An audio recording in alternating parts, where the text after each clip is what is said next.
the Anglo-Saxon King Harold II at the Battle of Hastings. Then on Christmas Day of 1066, he was crowned King William I of England.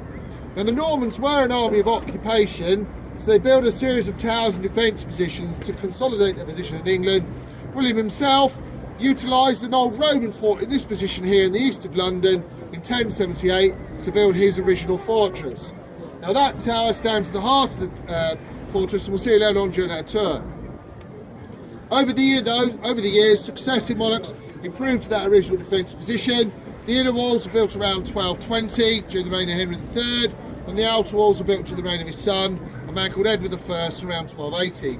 There are 6 towers on the outer walls and 13 towers on the inner. Also, there's 2 large bastions in the north. You can see Legs Mount straight ahead. On the other side, it's Legs Mount and then Brass Mount on the other side. They were actually built during the reign of King Henry VIII, and they were mainly for the use of cannons. Now finally, the other line of defence will be this grassed area here, which will be in the location of a moat. The moat was a large expanse of water. The moat was built with the outer walls during the reign of Edward I, which was constructed by an expert on moats brought over from the Netherlands. His name is Master Walter.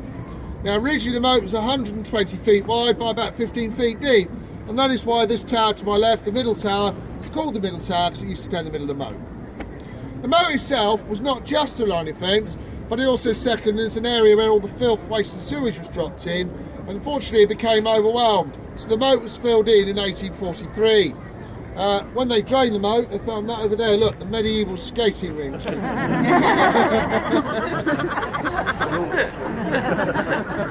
now the Tower of London, the original tower built by William here, this area, was not just a defensive position, but it was also a home. And it did remain a home to kings and queens of England, although by the Tudor period, they're far less drafty or austere place to live in the Tower of London.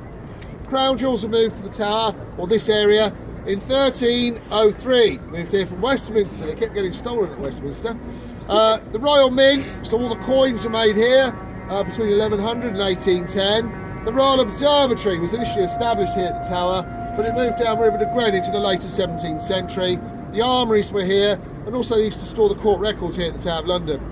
Now the area outside the tower where that shop is, there used to be a half circular tower there, which was known as the Lion Tower, and that was the location of London Zoo until it moved from here to Regent's Park in 1832, although it was here at the tower, it was known as the Royal Menagerie.